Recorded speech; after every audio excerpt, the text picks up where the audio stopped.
Praise to the lord. మన ప్రభువైన యేసుక్రీస్తు గొప్ప నామంలో మీ అందరికీ నా హృదయపూర్వకమైన వందనాలు.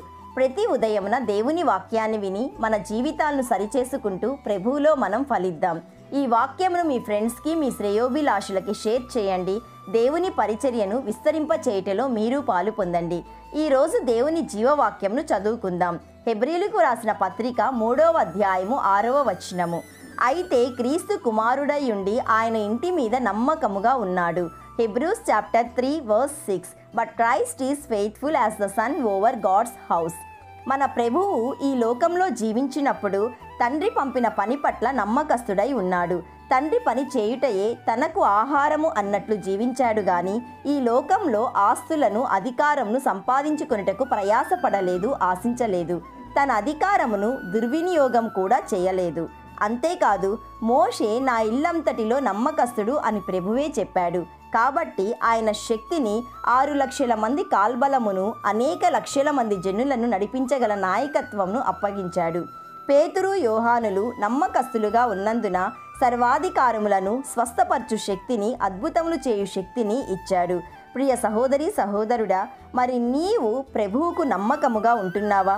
దేవుడు నీకిచ్చిన ఆయుష్ను, బలమును, చదువును, ధనమును, సమయమును, అధికారమును నమ్మకముగా వాడుతున్నావా?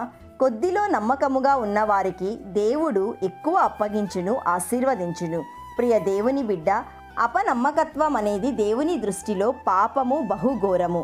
ఒక వ్యక్తిని నమ్మి పనిని లేక సొమ్మును అప్పగించినప్పుడు వారు దానిని దుర్వినియోగపరచిన ఎడల అది ఎంత నష్టము. అందుకే అపనమ్మకస్తులైన వారు అపవాదితో పాటు అగ్నిగుండమునకు వెళ్ళవలసిందే.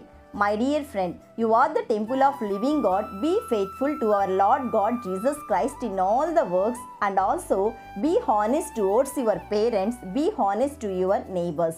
ప్రియ విశ్వాసి, మనము దేవుని పట్ల, ఆయన కార్యాల పట్ల నమ్మకస్తులుగా ఉండి బల, నమ్మకమైన మంచి దాసుడా, దాసురాలా అని నీవు, నేను, మనందరము ప్రభువు ఇచ్చు మెప్పును పొందుకుందాం. ప్రార్థన చేసుకుందాం, ఏకీభవించండి. పరిశుద్ధుడు అయిన తండ్రి, ఈరోజు జీవవాక్యము ద్వారా మాతో మాట్లాడినందుకు మీకు కృతజ్ఞతాస్తుతులు. తండ్రి, మేము నమ్మకముగా నీకు సాక్షులముగా జీవించుటకు కృపదయ చేయండి. వాక్యం వింటున్న వారందరినీ, వారి కుటుంబాలని నీలో ఆశీర్వదించండి, ఫలింపచేయండి.